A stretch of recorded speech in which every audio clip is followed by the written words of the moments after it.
Hello and welcome into the GSMC Sports Podcast brought to you by the GSMC Sports Network. I'm your host, TJ Mabarty. We are coming to you live on Thursday, September 12th, and it is game day for the first official Thursday Night Football from Amazon Prime. We did, of course, have the season opener last week, but now Amazon Prime's Thursday Night Football kicks off tonight between the Buffalo Bills and Miami Dolphins. So we will be previewing that game, talking about some of the keys to the game, talking about who could be the standout performers there, and then ultimately making a pick on that one. We will then be talking about some of the broader scale fantasy football top plays for this upcoming week. I'll be giving my top quarterback, running back, wide receiver, and tight end for this upcoming weekend in fantasy football. I will then be diving into the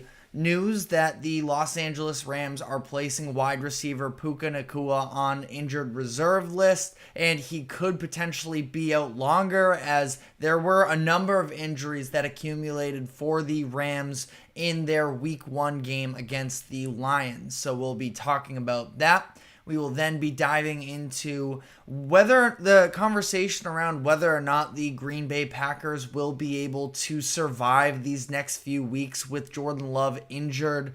So we'll be talking about what we'll be looking at their schedule and discussing what sort of an outcome we could be looking at and whether or not it will be possible for them to potentially dig themselves into an insurmountable hole during these next few weeks. And then finally, we will cap off the show by previewing the upcoming weekend in college football. So a whole lot to dive into there, but before we do so, just a reminder to like, follow, subscribe wherever you keep up with us. If you have a question during the show, we want to hear it. Your input is a big part of what makes this show great, and we thrive off of the insights of our fans. So whether it's a quick comment or a thoughtful question or anything in between, do not hesitate to use the chat to get your comments recognized and hopefully build up as much interaction with you guys as we possibly can. And if you want to make sure that your message stands out, especially, you can use the super chat button that is now available on YouTube by clicking the $sign there. And if you leave your comment along with a tip or donation, your comment will pop up on screen for everyone to see. You can additionally do so using the link that is streaming across the bottom ticker. That is gsmcpodcast.net. Anything would be very greatly appreciated there. We're starting off the show here on Thursday afternoon by, of course, discussing tonight's matchup, a divisional game for Thursday Night Football between the Miami Dolphins and the Buffalo Bills. As things currently stand, the Dolphins are 2.5-point favorites, despite the fact that recent history has led to the Bills coming out on top in these games. Tua just 1-6 versus the Bills throughout his young career so far. Josh Allen, only 2 losses against the Dolphins since he took over in Buffalo. So again, recent history would show that this is a game that has the Bills written all over it. But of course, the Bills especially going through a lot of overturn this past offseason that has led to some drastic changes on the roster where offensively, he is without his top 2 targets from last year in Gabe Davis and Stephon Diggs. Defensively, they have a lot of members of the secondary to replace. So, very different Bills team this upcoming season, and this feels like an opportunity early in the year before the Bills have really found their groove at home in Miami, that this is the opportunity that the Dolphins sort of have to capitalize on. And in order for them to do so, the number one question would be, can the Dolphins actually limit Josh Allen? Where Allen versus the Dolphins these past couple seasons since the beginning of the 2022 season. He's played 5 games, 4 of them regular season, plus 1 playoff game in 2022. He is throwing for 347 yards per game, 15 touchdowns, and 5 interceptions, with another rushing touchdown in there as well. 32 rush yards per game. Does have 4 fumbles lost during this time, which I just found to be interesting. But, we already know that he is a reckless quarterback. That's been his identity since coming into the league. But he's also a lethal talent that has been able to carve up this Miami Dolphins defense in their last handful of matchups. Like I mentioned, those 5 games, the Bills are averaging 29.6 points per game. Like I mentioned, though, the difference this year is that Josh Allen is without his top couple weapons that he's had in recent years in Diggs and Gabe Davis, and there really isn't a clear-cut wide receiver 1 for him to be able to rely on.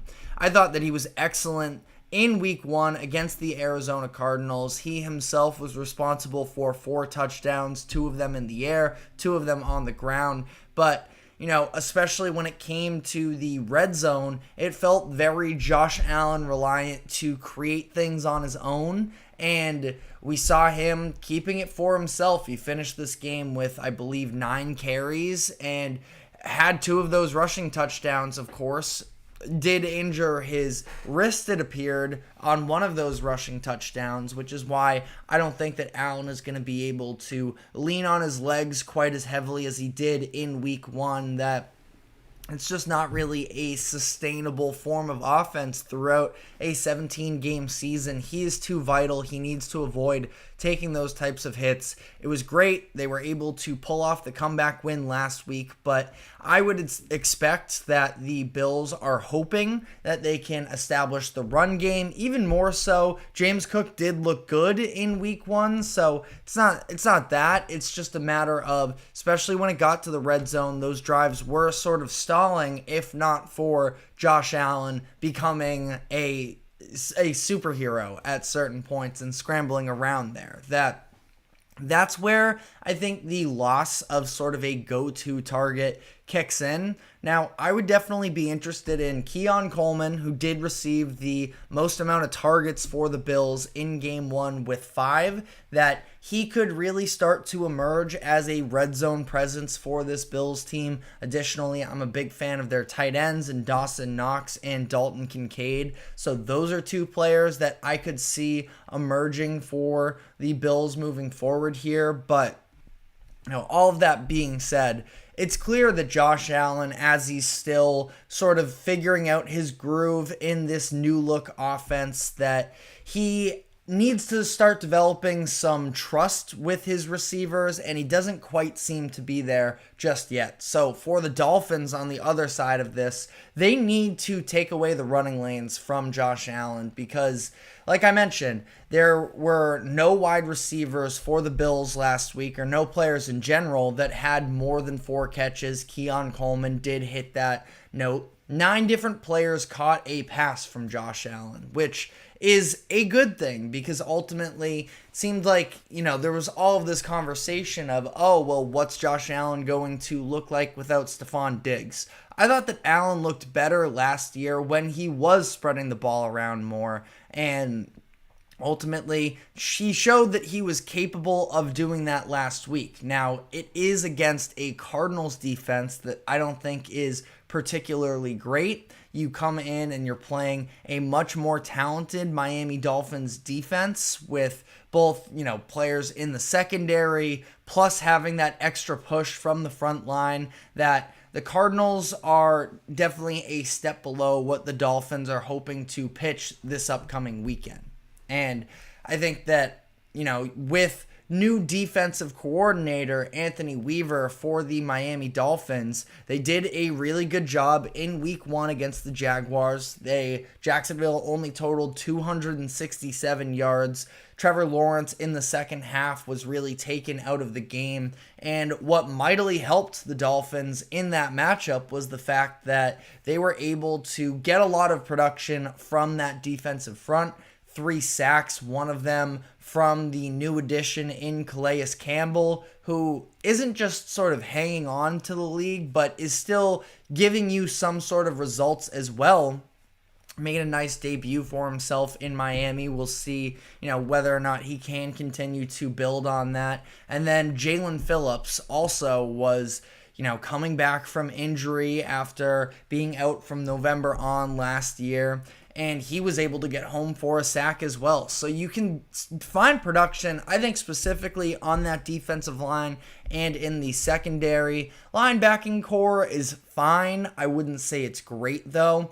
And that is definitely an area that I'm looking at. Those linebackers, they're going to have to do a good job of sort of keeping Josh Allen sort of contained to some degree, not giving him those wide open spaces in the middle of the field for him to scramble out and run through. That they are going to be the key to Miami's defense in this game against Josh Allen. Now, on the other side of the ball, offensively, I think the Dolphins should be able to pretty easily move the ball against the Bills. Like I mentioned, the Bills are undergoing a lot of turnover from last season in the secondary, losing a number of their starters from last year by choice, I might add. So, the Bills feel like maybe they have some players coming up the pipeline who could emerge for them. But that being said, it's still early in the season, and I do think that even if that does become the case, it's going to take some time for Buffalo to really gel in that secondary. Add to that the fact that star linebacker Matt Milano is dealing with a torn pec that is going to keep him out until around December. This is a defense that is very vulnerable right now. And that's where, of course, a Mike McDaniel-led offense for the Miami Dolphins feels like they should be able to feast there. But my biggest question with the Dolphins offense is what sort of other layers are they going to be able to add to it? I thought that I was pretty impressed with a few standout plays from Tua Tagovailoa in week 1 against the Jaguars of getting outside of the pocket, showing off a little bit more mobility, which could be a massive step for his player progression, something that I don't know if I necessarily fully ruled it out of him, but given some of the injuries that he's had throughout the course of his career, even going back to his time at Alabama, I was a little bit worried that was just something that we were never going to see from him. But working through progressions more, he plays excellently in the system that Mike McDaniel has that requires just a lot of quick reads and quick decision making, and he plays very well in that system. But what does it look like when things are less structured for Tua? I thought that there were some promising signs last week, and I know that Miami's offense struggled at times against Jacksonville. I actually do think that the Jaguars have a very solid defense as well. So I think that this is a little bit of a get-right game for Miami's offense. But that being said, like I mentioned, adding different elements, this feels like a game to me where if this running offense for Miami is going to emerge, this is a little bit of an opportunity to do so. Last week, again, definitely came out a little bit slower, that offense as a whole. Devin Achane didn't necessarily have the impact that a lot of people were hoping for. And yards per attempt were pretty down. He did end up scoring at the goal line to, at least for his fantasy football owners, at least provide a little bit of confidence. But the consistency of that run game really wasn't there for Miami last week. And I think that ultimately, again, the Jaguars defense is tough, but this is where the strength of Buffalo's defense is probably on that front line. So I'm not saying they're entirely susceptible to getting ran over, but I do think that this is a game where I don't really trust that linebacking core as things currently stand for Buffalo. Terrell Bernard is a very solid linebacker, but outside of that, I think without Milano, they are very short-handed. And ultimately, I'm a little bit skeptical about this. That being said, it's kind of hard to rule out Mike McDaniel ever in terms of the offensive innovator that he is, that with all of the different ways that he's shown an ability to innovate and use pre-snap motions and such to open up other opportunities, that I think it's definitely on the table for the Dolphins to be able to add that to their repertoire, but I'm a little bit worried about it in this game, but especially if they are able to control the line of scrimmage, I think that we're going to be looking at things coming up Dolphins here. So on that note, getting into some predictions themselves, looking at the betting lines for this game, the Dolphins are 2.5-point favorites, and the over-under line is 48.5. I do sort of feel like that over-under line, and maybe I'm being baited into this a little bit, but I feel like that's a pretty easy over. I think a lot of points are going to be scored in this game. Now, if either offense was going to let you down, I kind of feel like it would be the Bills, but I do still just have faith in Josh Allen to be able to put up a good number of points, but I don't think it's going to be enough points, at least, to keep up with what the Dolphins should be able to do to this Bills defense. I have the Dolphins winning this game, and I believe that they can absolutely cover the 2.5-point spread that is currently available on ESPN Bet. So that is the direction I would go in this game. Is I like the Dolphins outright, probably with the spread as well. And then if I had a lean on the over-under line, I would say over, but that being said, it does feel a little bit trappish to me. So I myself am definitely going to be staying away from that, but let me know what your thoughts are in the comments section, as we are going to continue to talk about this game a little bit more from a fantasy football perspective and turn that into league-wide as we head into week 2. I'm going to be giving a list of my favorite fantasy players for each position and what the expectations are for them as to whether or not they are going to be available. We do have a comment here from the name, sorry, as I'm having a little bit of a technical difficulty here. We have a question from Andre saying, is Achane playing? Achane was listed on the injury report earlier in this week as he was dealing with an ankle injury. We haven't gotten any official results as of the past hour, so I can't give you a definitive answer there. Mike McDaniel said that, quote, we'll see how it plays out, so we'll have to see there, but I think he'll be available. If not, I know that Jeff Wilson Jr. has been gaining a lot of traction of the past few days if he's not available to play, and Jeff Wilson would probably be a decent spot start there if Achane is unavailable. And we're gonna go more in depth to the fantasy football updates, but we'll address Andre's question here: is would you take a shot on starting Keon Coleman in the flex tonight? He also mentions he has Josh Allen as his quarterback, so doubling up there. I like Keon Coleman, again, top target leader for the Bills in week 1. Then, again, I really do think that as him and Josh Allen get on the same page, I think that he's going to be an awesome red zone threat for the Bills.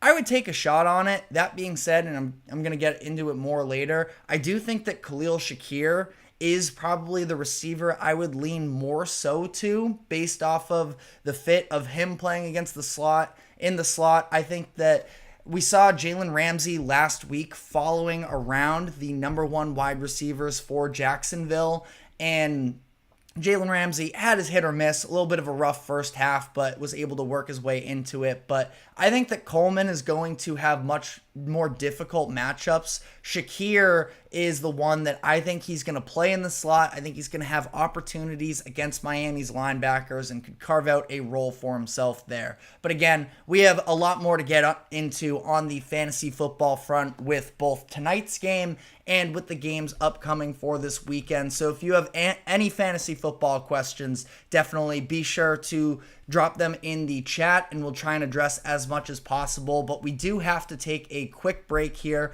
Then when we come back on the other side, I'll be talking about the biggest impact players in fantasy football for tonight's game, and I'll be running through my top skill position players for the weekend in terms of fantasy football impact. So do not go anywhere. We will be right back after this quick break.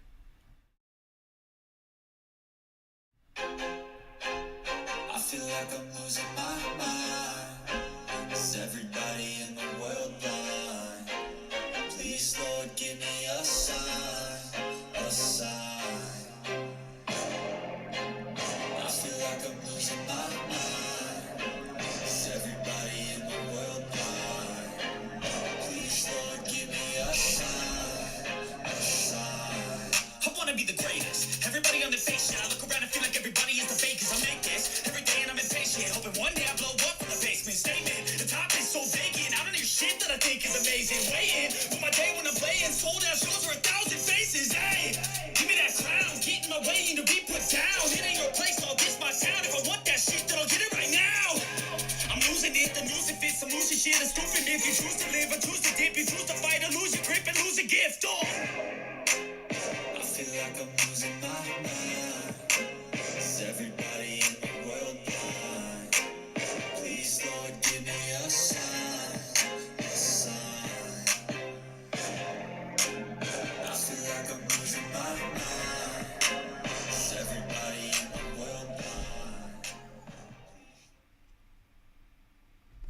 Welcome back into the GSMC Sports Podcast as we are continuing to preview both tonight's Thursday night football matchup and the upcoming weekend, now coming at it from the perspective of fantasy football. And I just talked about my main keys to the game for both of these teams tonight from a general football perspective, but I think it reflects pretty well that I think there are points that are going to be scored tonight. I'm anticipating both of these defenses having some amount of trouble at least. I think that Josh Allen and Tua Tagovailoa, I mean, they're pretty much must starts anyways every single week, that I have no doubts there, but I think the two of them can be some of the top fantasy football performers of the weekend as a whole. I would probably lean on Josh Allen for that number one spot, but again, I think that Tua is facing a very favorable defense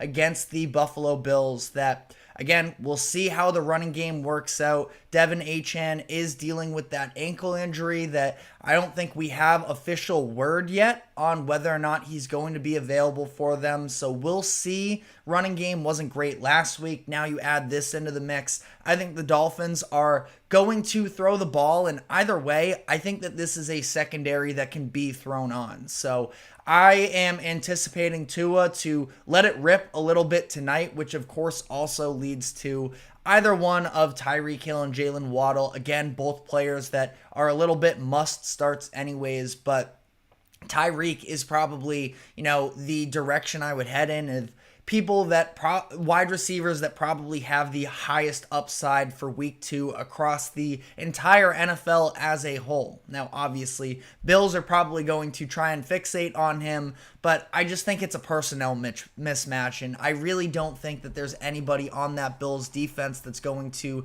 be able to consistently keep up with Tyreek Hill. But Jalen Waddle would be another starter as well. Again, have concerns with the running game for Miami, so I'd probably steer away from that direction, especially considering I do think that the strength of the Bills defense is on that front line.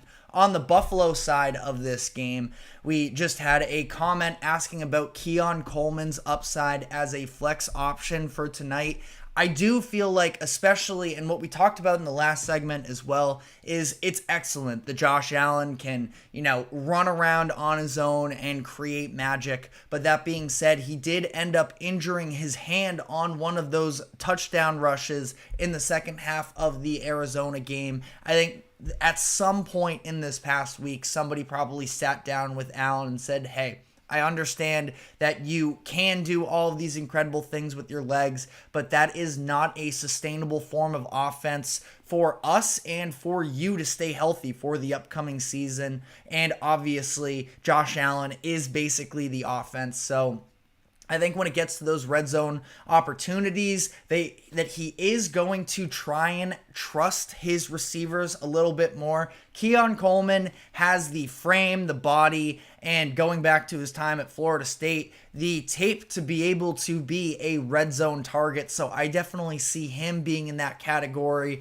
I also know that Dalton Kincaid is somebody that a lot of fantasy owners were panicking about a little bit after week 1, but he's somebody that I think can do it in the open field while also doing it in the red zone as well. I'm very high on Dalton Kincaid, and I think that he could be a huge performer for them as well. So again, I'm definitely going to be paying attention to what is the Bills' approach when it comes to the red zone, because I think they're going to have to find a way to further develop that passing game and the trust between Josh Allen and his weapons. That being said, though, I also think that James Cook could have a very big night for himself. Now, I do really like the personnel on Miami's defense as well. You have a lot of big name guys on that front line. We mentioned Calais Campbell in the last segment, talking about the impact that he had week 1 against the Jacksonville Jaguars, which was great to see at this point. Campbell, he's got to be in his late 30s, 37, 38 years old. The fact that, he had maybe a little bit of a down season last year, but is somebody that is looking to reestablish himself once again. Zach Sealer is one of the most underrated defensive linemen in the NFL, so not trying to go on too much of a defense kick here because obviously we're fixating on fantasy football, but I think that it's going to be a tough task, but James Cook is a very good running back. We've seen the increased usage of him from really, I'd say about halfway through last season to now, that I think the Bills are really going to try and lean on that rushing game as well. And again, just make sure that Josh Allen doesn't have to be the one doing everything himself. So I like James Cook as a starter tonight. And the one other name I'll throw in there as well for Buffalo is, I think as a long shot, Khalil Shakir could be a very interesting piece, because last week we saw it was a little bit touchdown reliant. 3 targets, 3 receptions, 42 yards, and a touchdown. We just talked about red zone. It was a little bit of a quick out to Shakir there, who does have the athletic ability to be able to make plays happen. So Shakir, somebody also was developing a better rapport with Josh Allen through the latter half of last season. Really, once they started to turn away from Stephon Diggs, I thought that we saw more opportunities for Shakir. And the way that this Dolphins defense is, I think that they're a lot stronger on the perimeter with their cornerbacks and their safeties. I think it's going to leave opportunities for opposing slot receivers to carve out some bigger roles for themselves. That's where Shakir plays. And while Jalen Ramsey definitely could be following Keon Coleman around now, under the new system that the Dolphins have with Anthony Weaver, that it could open up some opportunities for Shakir. So ultimately, that's sort of my general output on fantasy football for tonight, but we got a whole weekend ahead as well that I sort of want to run through quickly here, and I'm just going to be listing some of my number 1 options for this upcoming weekend. Like I mentioned, I'm huge on Josh Allen or Tua. I think that Josh Allen could have the number 1 fantasy week this week for quarterbacks, but if I were going to go away from this game as well, I do really like Jaden Daniels versus the Giants. I almost feel bad about it because I feel like everybody's just kicking the Giants while they're down right now. And I don't want to be unfair in that way. It's more so just that, realistically speaking, I think that this is going to be even maybe a little bit more of a high scoring game, considering the fact that I'm not a believer in Washington's defense. We'll see. This could be sort of a moment for Dan Quinn to kind of prove the haters wrong in that aspect after getting torn up from Baker Mayfield last week. That I think Jaden Daniels is going to be tasked with matching points on the board, and this Giants defense is a lot more susceptible to that. I would still like to probably see further development from Daniels as a passer, but already the running impact with him was immediate, and I think it's going to roll into this upcoming week where the Giants are a team that can probably, test the Commanders a little bit in terms of not allowing Jaden Daniels to just be stagnant. At that point, the Commanders were kind of out of the game faster last week. I think this is going to be a much more competitive game within the division, and ultimately I think that Jaden Daniels has huge upside for week 2.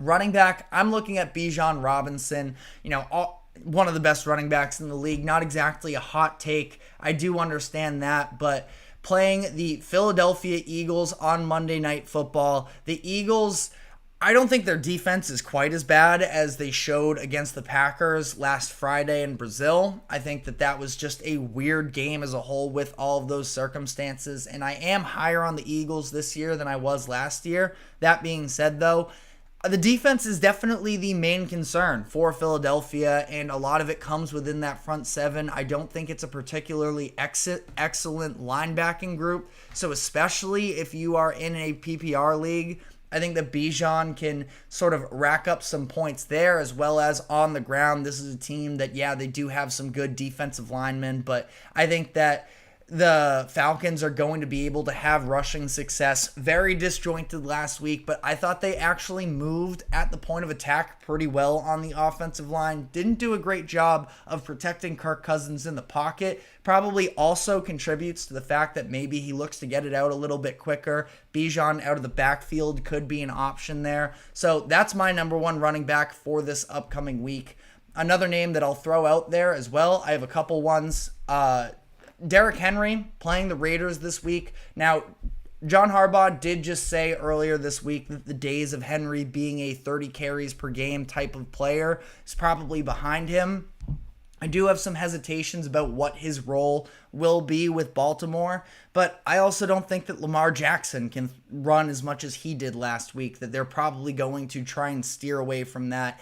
And Henry, really outside of that first drive, wasn't used very much, and I think that anytime that the Ravens are in the red zone, that's where they're going to be going is Derrick Henry. Plus, I think we see a little bit more production from him in the open field as well. And then I do want to also mention Kyren Williams. I think that it's a good matchup against Arizona that, again, schematically, I like Zach Gannon, but the overall talent on that defense isn't necessarily there yet.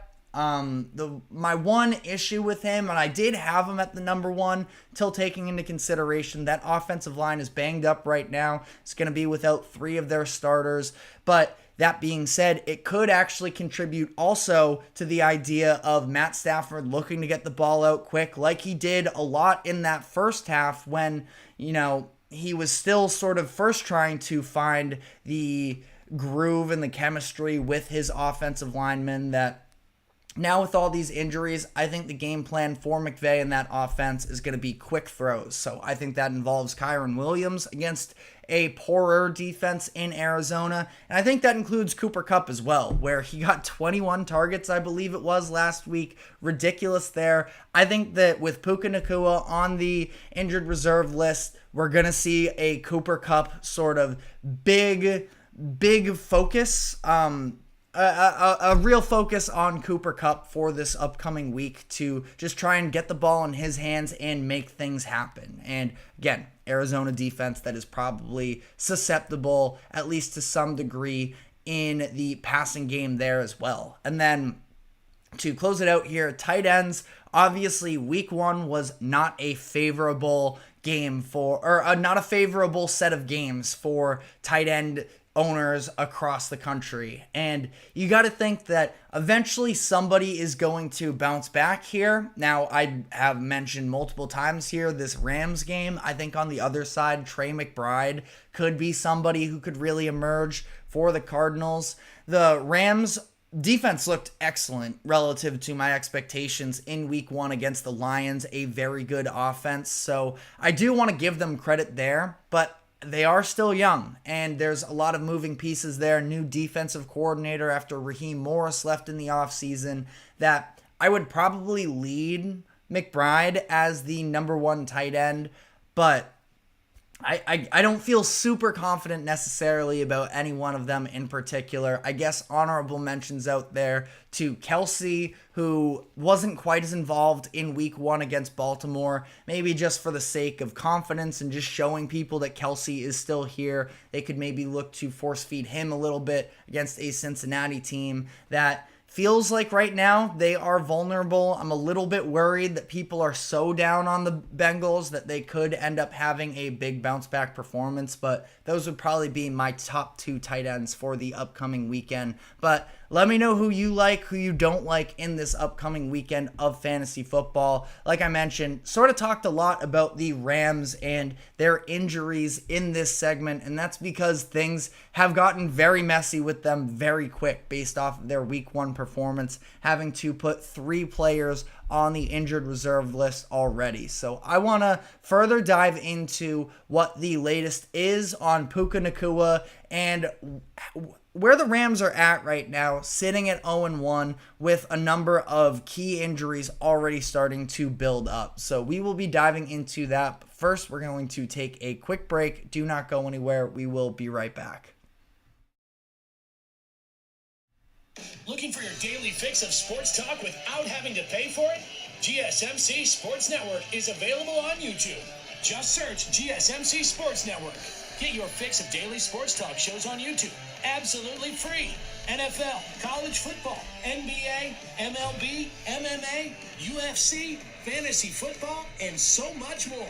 GSMC Sports Network has shows running all day long, with new sports shows starting every 2 hours. Just like on your favorite cable sports channel, except GSMC Sports Network is absolutely free. Just search GSMC Sports Network on YouTube to catch one of your new favorite shows, like the GSMC College Football Podcast, Chip Shot Football Podcast, Hoops and Heels Women's Sports Podcast, GSMC Basketball Podcast, and so many more. Check it out for yourself. GSMC Sports Network, now available on YouTube absolutely free. Search GSMC Sports Network on YouTube right now. Welcome back into the GSMC Sports Podcast, as we are now going to be diving into where the Los Angeles Rams currently stand, as already it has been a very eventful start to the season for them. They played their week 1 game on Sunday Night Football against the Detroit Lions, and I would probably be doing them a little bit of a disservice to just say that they hung in there. They made it to overtime, so they were 100% in the game. They were leading with a few minutes left. So again, I'm not trying to downplay what they did whatsoever, but it kind of felt like it was them hanging in there, considering the fact that they were just dealing with so many injuries. Headed into the game already, they were without their starting left tackle in Alaric Jackson, who was dealing with who is going to miss the first 2 games of the season with a suspension, and things only sort of seem to get worse from there. Both their starting left tackle in this game in Joe Newtboom and their starting offensive guard in Steve Avila ended up being ruled out of this game after it kicked off, and then additionally they have both been placed on IR, along with, of course, star wide receiver Puka Nacua. So it led to, an offense that was a little bit one-dimensional. I mean, Aiden Hutchinson was just causing absolute havoc for that Rams team. He was in the face of Matthew Stafford, what felt like every single drop back, and I thought that he looked like the most dominant defensive player in all of the NFL for week 1. But that does mean that, with all of these injuries piling up on the offensive side of the ball for the Rams, they're going to have to make adjustments, because there's no way that they can just run out with the same exact game plan. Now, we'll see what sorts of changes they could potentially be making to, that starting offensive line. The left tackle position was a huge area of concern for them, where it was Arcia, I believe, was the one who was taking over a lot of the reps there. That I still don't think it's all that confident, which means that McVay, the strategist that he is probably going to be looking to get a lot of quick routes out, having these plays be snap fast, that it isn't allowing opposing teams to put pressure on Stafford. I mean, Stafford took some hits in that Sunday night game that I'm sure at this point they are just trying to avoid at all costs. But what obviously hurts all of that is the fact that Puka Nacua has been placed on the IR, and Sean McVay spoke earlier this week and said that it could last potentially even longer than that, which is a brutal sign for Rams fans, especially for fantasy football owners, that Puka was sort of the darling last year, obviously coming out of nowhere. The former 6th-round pick ended up putting together what was statistically the best rookie wide receiver season in NFL history. So knowing that has sort of knocked them down a peg so early is definitely demoralizing to some degree. Now, on the other end of that, the show must go on, and somebody is going to have to step up and take over the role. Now, what we saw in week 1 was it really just being Cooper Kupp. But that being said, 21 targets on a game-to-game basis, that can't be all that you have. And I think that it means a couple things here. Again, the fact that Puka is out means that you have the likes of Demarcus Robinson and Tyler Johnson, who showed a lot of flashes in Sunday's game with some big-time plays. Does maybe seem like he could emerge for them. I think there's a lot of unknown there. There has been a lot of love surrounding wide receiver Tutu Atwell as well during the offseason, in terms of the strides that he's been making since they took him a couple years ago in the 2021 draft, that maybe, just out of the slot especially, he could take on a little bit more of a workload. We'll see there. I really don't feel great about the depth of the Rams wide receivers anyways. Again, they're fine options, but the biggest impact from a fantasy football perspective is Cooper Kupp is going to probably be, as long as, he stays healthy, and as long as Matthew Stafford can actually stay upright in the pocket, that Cooper Kupp is going to emerge as probably the number 1 wide receiver for at least the next few weeks, until there are other real options for the Rams. Now, I think that the other way that this could play into things is the fact that Kyren Williams, I think that he could look to maybe get more carries. I believe it was 13 in the week 1 matchup against the Rams. Part of the issue there, it was 18 carries, excuse me. But part of the issue there is that the offensive line just looked so bad. And now that is a little bit of a revamped Lions defense, that their strength is in the front 7. So that's a tough matchup there. Now they're coming into Arizona this upcoming week, which I think it's a lot more favorable there. Like I mentioned in the last segment, I think that Kyren Williams does have really high upside this week from a fantasy football perspective. I do also worry, though, that is he actually going to have the running lanes? I think that he'll be a lot more of a must start in PPR leagues, because, like I mentioned, it's probably going to be a lot of quick action for the Rams this upcoming week. And I think that Kyren Williams, he ended up having 3 receptions in Sunday night's game, and that might even take a step up. I could see a lot of screen game being intertwined into the Rams' offensive game plan for this upcoming week. So I think that Kyren Williams, from a fantasy football perspective, also does at least somewhat benefit from the way that things have broken out here, but I still don't feel great about it because of that offensive line. Now, fantasy football aside, talking bigger picture here with the Rams, this is a problem for them, and injuries were something that were already a little bit of a concern to me, fair or unfair, but with Matthew Stafford and Cooper Kupp, as they sort of start to age more, they've had significant injuries in the past couple seasons that I was already a little bit more down on the Rams than a lot of people were. Now, again, the fact that they were able to stay in that game against the Lions this past weekend was just a little bit of a reminder of, okay, well, this is still a very well-run organization from top to bottom, and you look at the way that defense was able to face off against one of the best offenses from 2023 and being able to hang in there is just a great look for Chris Shula, the newly appointed defensive coordinator, and again, just the infrastructure of you have all of these young defensive talents. They went out, they drafted some defensive linemen with their first two picks in Jared Verse and Braden Fisk.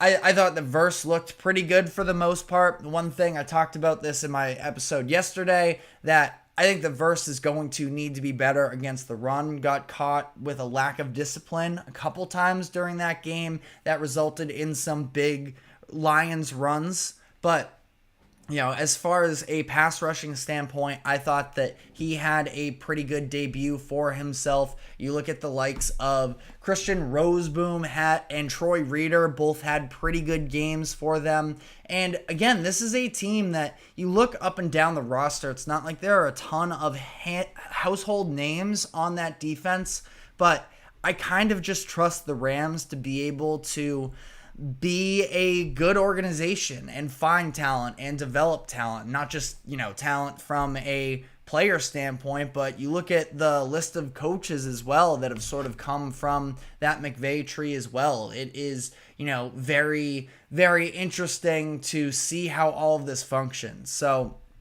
all that being said, in terms of what it means for the Rams, so they are going to be without Puka Nacua for at least the next 4 weeks, and then we'll see with the offensive linemen as well. Now, again, important to note that Joe Noteboom wasn't even intended to be their starting left tackle anyways, that Alaric Jackson is going to come back after this game at Arizona, that can sort of help shore them up. Ultimately, they have an early bye week that actually probably goes in their favor, where their upcoming schedule, it is at Arizona this week, then versus San Francisco, obviously a very tough divisional matchup, at Chicago, and versus Green Bay that might not even have Jordan Love at that point. To me, it feels like you can get at least 2 games out of that stretch and stay in the mix, possibly even come out of it with a winning record. Now, we'll have to see. I do think that Chicago is going to be better than what they showed this past weekend, that the offense is going to start to develop, and that is a very tough defense. At Arizona is interesting this upcoming week as well, because while the Cardinals were definitely messy on the defensive side of the ball, they're a team that I like Zach Gannon a lot, their head coach, as a defensive strategist. I think that he's sort of feeling out what he has on the roster right now, and they should, in theory, be better than what they showed this past weekend. Also, for whatever it's worth, playing Josh Allen, who just makes things happen. That is never going to be an easy matchup. So, you know, it's really this next 4-game stretch that I think is going to be borderline make or break for the Rams. Now, that being said, when we talked about their season preview earlier, it was at this point now, it was about a month ago, I think that the second half of their schedule, they do have a lot more favorable games, especially coming out of that bye week where you're at home against the Raiders, at home against the Vikings, at Seattle. You have New England in there as well, that, you know, you can sort of talk yourself into some wins, especially from the perspective if you're going with Sean McVay is just a better coach than, you know, any of those teams that he is going to be facing, that you can talk yourself into it. But I think there is some real cause for concern for the Rams. I didn't have them as a playoff team this year, and not that I'm rooting against them by any means, but I kind of feel like it's trending in that direction anyways, if they can't sort of overcome some of these key injuries that have taken place for them. But let me know what your thoughts are in the comment section on that one. But we are now going to be talking about one of those teams we just mentioned as well, the Green Bay Packers, dealing with the most impactful injury really that we've seen across the NFL based off of week 1, in that Jordan Love is expected to miss several weeks with an MCL sprain. And we are going to be talking about whether or not the Packers are going to be able to respond to a loss in week 1 and moving forward here, what things look like for the Packers. Are they still going to be able to hang in this just, for these next few weeks while Jordan Love is out? So we will be discussing that. But first, we are going to be taking a quick break. Do not go anywhere. We will be right back.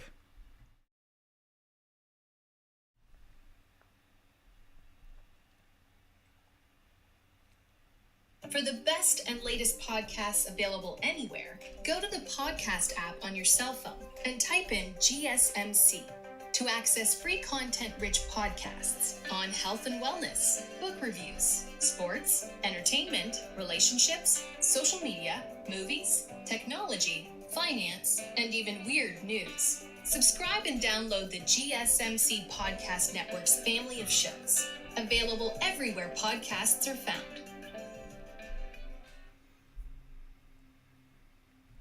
Welcome back into the GSMC Sports Podcast, as we are now going to be diving into what things look like moving forward here for the Green Bay Packers, considering the fact that starting quarterback Jordan Love did suffer an MCL sprain in week 1 right at the end of the game against the Philadelphia Eagles. Super unfortunate the way that played out. Just got rolled up on a little bit in a collision with Jalen Carter and Josh Sweat. So the good news is that he's not expected to require surgery. The bad news, though, the Packers are already 0-1 and are going to be without their starting quarterback for 3 or 4 weeks. And ultimately, it's still the beginning of the season, whole lot of football left to play, but we have seen a trend that digging yourself into an 0-2, 0-3 hole can be detrimental to a team's ability to make a playoff run at the end.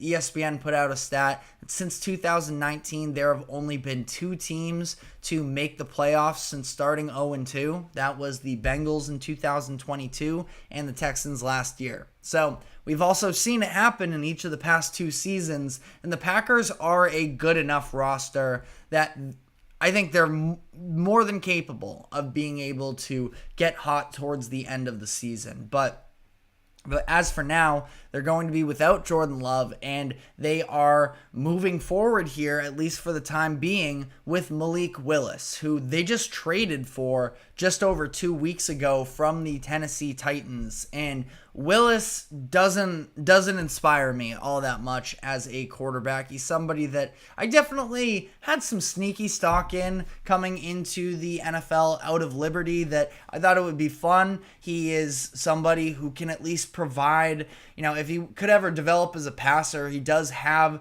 a running game behind him as well. So that's something that I would probably anticipate, especially as Willis doesn't even really know the system all that well for Green Bay, that I feel like they're probably going to try and rely on his legs a little bit more, but we'll see how that works. This is a team that honestly at least has a ton of different wide receiver options for him, that it's not like you have to have this perfect rapport with the number 1 wide receiver. That Matt LaFleur talked about it in the offseason. He feels like they have a bunch of different wide receiver ones, from Jaden Reed, Christian Watson, Dontavian Wicks, all of these different players for them, not to mention some depth at the tight end position.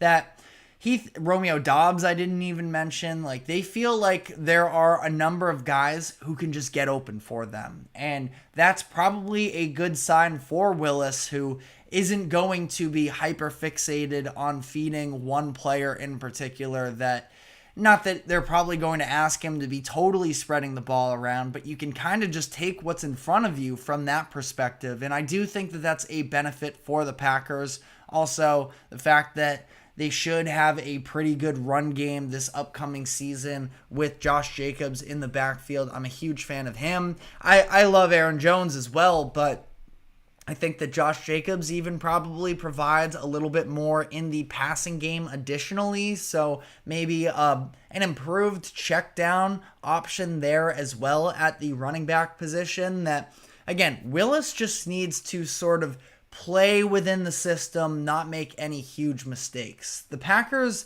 I would say defensively, I mean, I'm not in love with them defensively. They have some good players, especially in that secondary. Edgerrin Cooper, the linebacker that they drafted in this past year's draft, I believe it was the second round. He looked pretty good in the season debut against the Eagles last week. So again, I think that he just needs to sort of play calm and not get ahead of himself, and he could definitely stumble into some wins here because it's not like it's this, massive tough schedule in front of them. This upcoming week, they are at home against the Indianapolis Colts. The Colts are a tough team, absolutely. I wouldn't consider them world beaters by any means, and I think that there's a lot of inconsistency. As much as Anthony Richardson, I am fascinated by in terms of him being a prospect. I don't think that he's somebody that, you have to be extremely terrified with. Like, he is going to make mistakes throughout a game. The Packers are just going to need to capitalize on those opportunities. I don't love their chances in that game. I think I looked earlier, and the Colts appear to be 2.5-point favorites. Like, that's probably not bad value for the Packers. But that being said, how much are you actually going to be willing to put money, for risk on Malik Willis? I think that that's a very risky bet. But again, I'm just saying, I think the Packers can keep things close against the Colts at home this upcoming week. Then week 3, they are at the Tennessee Titans, which is another game. I think the Titans are one of the bottom tier teams in the league, and they should be able to, I think that they can definitely hang in that game as well. Malik Willis is actually former team, so that probably, it's interesting how you want to sort of analyze that as well. I'm sure there will be some sort of gamesmanship. The thing is, it probably more so benefits the Titans than it does Malik Willis. What I'm getting at here is usually when these types of moves take place, the Packers could just ask the Titans, okay, well, what do you know about, the infrastructure of this team and everything? But the Titans did just hire a new head coach in Brian Callahan this offseason, so I'm not sure quite how familiar Malik Willis is with their infrastructure there, but I'm sure he's got some pointers that the Packers could maybe take advantage of. And then on the other side, the Titans definitely have intel on Malik Willis himself. So I just think it's kind of funny and interesting how the schedule broke out that way considering these circumstances. And then week 4, you are at home against the Vikings. I think that's probably a tough game. I mean, we'll see. Maybe the Vikings were a little bit of fool's gold in week 1. They played the Giants, which you do have to take into consideration. Obviously, the fact that it's not like they made this huge statement game against one of the better teams in the NFL. It's against the Giants. So, so we'll see about that. And then week 5 at the Rams, which is probably a very tough matchup for them. And I think, we're predicting at this point now, 4 weeks out, I would assume that if Malik Willis is there, probably a pretty shaky game for the Packers. But, just laying all of that out there, that's probably, at least from what the early reporting on this Jordan Love situation has been, that's probably the latest Jordan Love would be out. And there is at least 1 or 2 winnable games in that stretch. So my sort of thought process here is the Packers need to be at least 2-3 coming out of this. They have to pick up a couple wins because, again, I think that some of the stats about 0-2 or anything like that, like, they can be skewed a little bit because it's like, okay, such a small percentage of 0-2 teams actually make the playoffs. Well, what percentage of those 0-2 teams are actually really bad teams versus a team that's just dealing with an injury at the quarterback position, but is overall still very talented overall. And to that point, I would say the majority of 0-2 teams are probably 0-2 caliber teams. The Packers are definitely better than that, in my opinion. So I don't think it's a death sentence for them if they do, sort of struggle out of the gates here. Now, it doesn't help that they play in an NFC North that is pretty talented. I had the Lions, Packers, and Bears all as playoff teams entering this season. Sure, Bears didn't look great week 1. We'll see with that. I'm still not selling all my stock just yet. I'm a big believer in that defense, and if Caleb Williams comes along, then I think they should be set up pretty well. The Vikings, though, kind of surprised people with week 1. Again, don't want to get overly ahead of myself because they beat the Giants, but the Vikings are a team that anytime anybody goes to Minnesota in that dome, I think that it is a very tough outing. And I really do believe in Kevin O'Connell as a head coach as well. Sam Darnold, yeah, sure, they lose J.J. McCarthy and all the wind gets sort of taken out of the sails with Minnesota, but I don't know how much better J.J. McCarthy would have been than Sam Darnold for this season. I don't think it's a real significant drop-off, if any sort of a drop-off at all.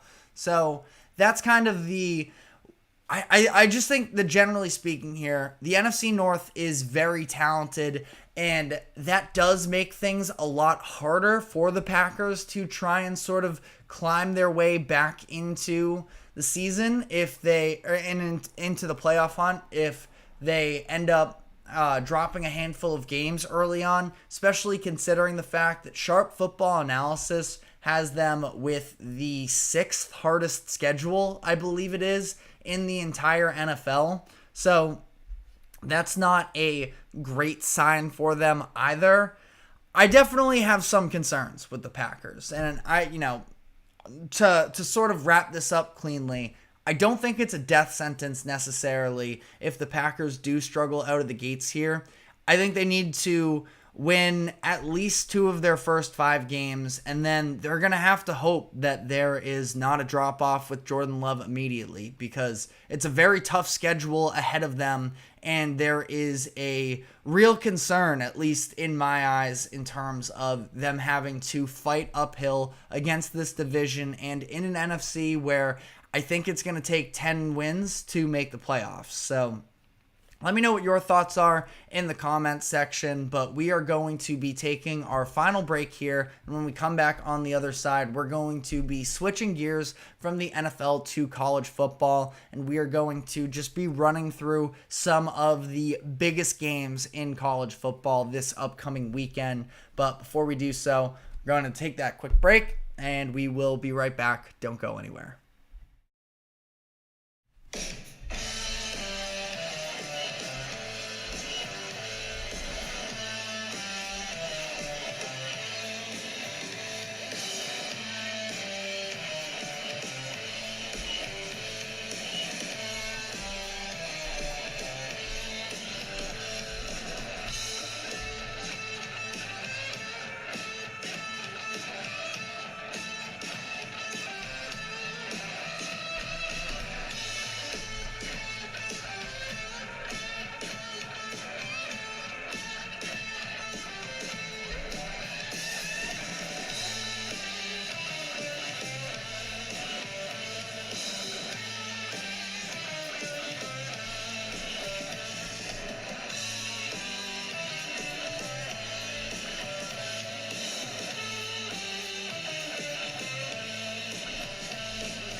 Welcome back into the GSMC Sports Podcast for our final segment of the day, where we are going to be diving into the upcoming week of college football. It does kick off tonight. A little bit more of a lackluster slate tonight. You have a couple games, Arizona State versus Texas State, which from a competitive standpoint, the line is even there. So could get a good game there. And then you have Northwestern State versus South Alabama. So yeah, we're not going to spend any time on those games. We're more so looking forward to, and I want to start with Friday night's game because I think it's actually, two games that aren't necessarily A-list games, but are definitely interesting to me. And obviously we're not going to spend too much time here because obviously the heavy hitters and the A-list teams are more so on Saturday. But, sneaky good games on Friday.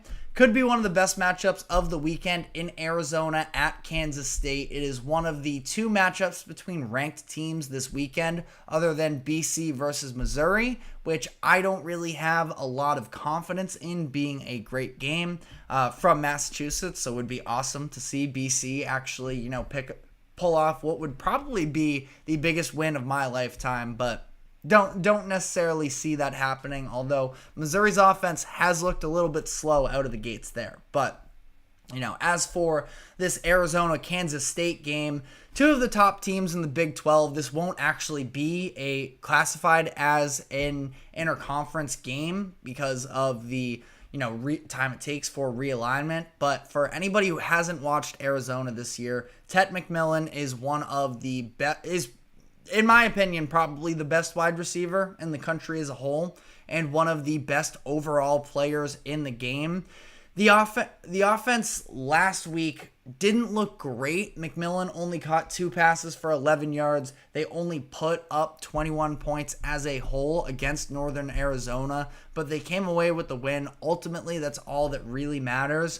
But they are absolutely going to need more production if they are going to go into Kansas State and pull off the win there. Now, they have good running backs as well. Should have a pretty balanced, ultimately, attack there, but we'll have to see. Kansas State is coming off of maybe the most exciting game that we have seen yet. They had to overcome a 10-point halftime deficit to a feisty Tulane team, and it was the defense that they really leaned on to be able to come out of that in the fourth quarter. Fumble return touchdown that gave them the lead late in the game, and then sealed it with a pick in the end zone from that Darian Mensah threw with 12 seconds left. K-State's been dealing with some injuries on the offensive line, which is something to take into consideration here. They are 7-point favorites, so the Vegas is definitely leaning in the direction of K-State. Carver Willis, their starting right tackle, is headed in the direction of being able to play, so that's definitely a positive. But I think this is a game that we could just see two good offenses facing off against one another. Not a bad, Friday night showing there. And the other game quickly here, Kansas versus UNLV.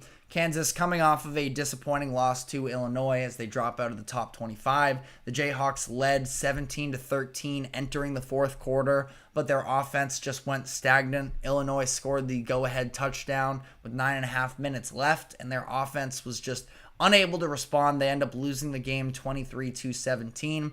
We know Kansas can run the ball. Devin Neal is a monster of a running back. He's averaging 9.7 yards per carry on 22 attempts through the first couple games here.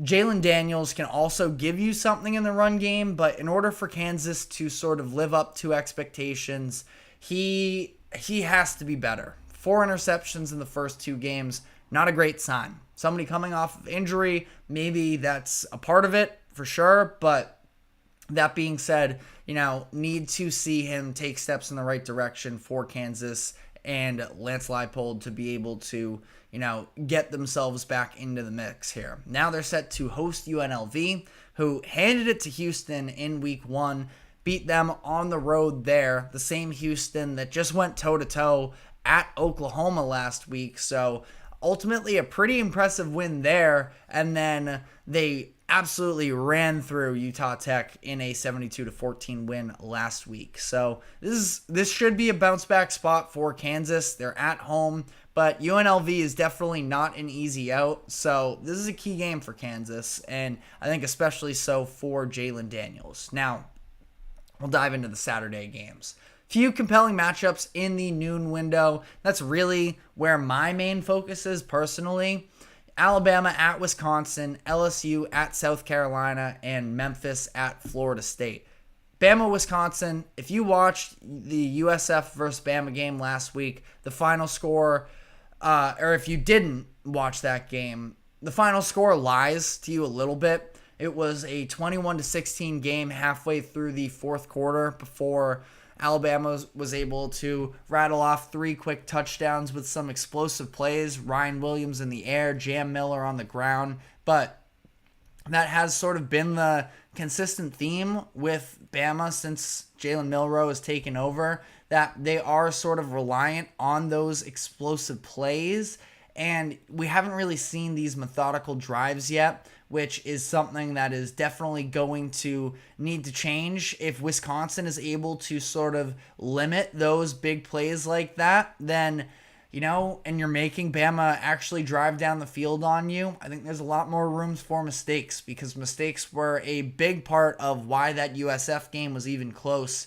Bama was flagged 13 times for a total of 120 penalty yards. They hurt themselves with negative plays, 3 turnovers off of 3 fumbles. So, Bama definitely needs to clean themselves up. It's definitely possible, but, this is sort of, again, where we talk about this idea of Jalen Milroe. What can he bring you a consistency at that quarterback position? We know he can let it rip. They now seem to have, their next explosive, game-breaking wide receiver in Ryan Williams, but ultimately, there are still real concerns with Jalen Milroe for whatever it's worth. But on the other side here, if Wisconsin wants to win, it is limiting those explosive plays, and Tyler Van Dyke is going to need to take advantage of what is still a pretty inexperienced secondary in Bama. Now, they always have the recruits and such, and I'm sure a lot of these players will turn into big-time players for them, but ultimately,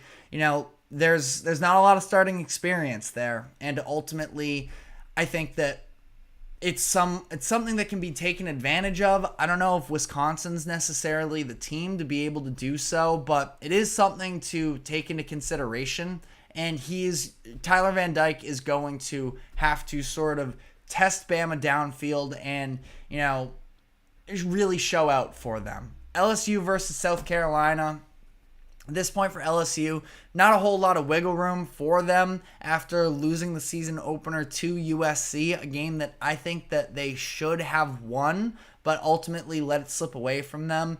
This is a very interesting matchup if you're a little bit more of a football junkie and, if you're looking for super high-flying offense, we'll see about that. It's possible. I do think that LSU has a chance every week to go and put out points on you. I'm a believer in Garrett Nussmeier. I think they have a number of different options as well from a receiving standpoint, but this is an excellent defensive line in South Carolina versus probably the best offensive line in the SEC. I'd say best O-line versus best D-line in the SEC. Will Campbell and Emory Jones, the 2 tackles for LSU that will probably be first-round draft picks in 2025. On the other side of the ball, you have Dylan Stewart, who's been a revelation for the team, true freshman making an immediate impact. Him and other edge rusher Kyle Kennard have combined for 6 sacks in the first 2 games of the season. It's going to be really interesting to see the tackles versus the edges. We're probably going to get those matchups, and this is NFL scouting worthy matchups here that should be a lot of fun to watch. On the side of South Carolina here, Lenora Sellers is still sort of settling into his freshman season. Now he gets this game at home, which is big for him because this is probably the biggest game of his career up to this point, and I think that will make things at least somewhat easier. Also facing a secondary in LSU that I do think you can throw against. It's just a matter of, it requires, really high quarterback play as well to be able to sort of overcome what is a pretty nasty front 7 for LSU, be able to hang in there and then make the throws downfield. I'm not sure whether or not that's going to be the case for them. We're seeing South Carolina out of the gates sort of struggle to establish that run game. Rocket Sanders is a good back for them, but He has the most carries in, I believe, the entire country at 37 through the first 2 games, but they haven't had much success in that department yet. And this is a game against LSU where, again, very tough front 7 there. So this seems like an unlikely breakout spot. I'm pretty confident in LSU here, but, inter-SEC matchup should be a lot of fun to watch. And then the last game that I really have circled here is Memphis versus Florida State.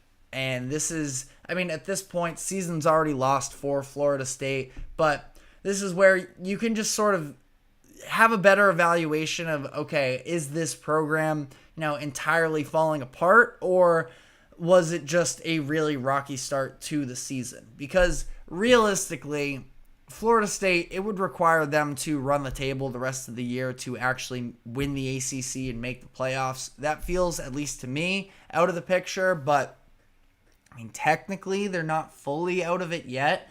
And I'm just curious to see, what types of developments and adjustments that Florida State can make, because the way that they came out of the gates this season was just entirely unacceptable against 2 teams that, just ran the ball down your throat. And we talked about this before. They're good rushing teams, both Georgia Tech and Boston College, but that they're coming into that game with the intent to run the ball. And being unable to stop that is truly just unacceptable, in my opinion. And obviously, the personnel isn't as good as it was last year, where defense was the calling card of the Seminoles, and the offense hasn't lived up to expectations. Obviously, DJ Uiagalelei shoulders a lot of the blame, but it goes beyond just him not being as good as sort of people were hoping to expect there. They've gotten no production out of the running game, even though I think that Lawrence Toafili and Roydell Williams are 2 good running backs. Nobody has really emerged for them from a wide receiver perspective. Drops have really hurt them the past couple weeks. Maybe Ja'Kai Douglas, it seems like at times, has, been there for this Florida State passing offense, but has been nowhere near good enough. And now they have a matchup at home against the Memphis team that is definitely nobody to sort of overlook. This is a team that thinks that they maybe have a chance, an outside shot at being the 5th highest ranked conference winner and potentially stealing that playoff spot in the upcoming year. I will see about that. I feel like, it's at this point, we're a long ways away from that. A whole lot can happen in terms of highest ranked 5th conference champ, but this is every game is a must-win now for Florida State, so that would be sort of irresponsible to just call it that. But I'm just more curious in sort of what adjustments is Florida State making within house in order to improve week after week, or is this entire season already just lost on them and they're going to punt, which I hope isn't the case, but we'll have to see there. But that is all the time we have for today. Thank you very much for tuning into the GSMC Sports Podcast. Thank you to the GSMC Sports Network for allowing us to host this show. Remember to like, follow, subscribe wherever you keep up with us. Be sure to check us out on social media as well for more exclusive short content. And we will be back tomorrow afternoon, same time as always at 2 o'clock p.m. Eastern. We will see you then. Take care.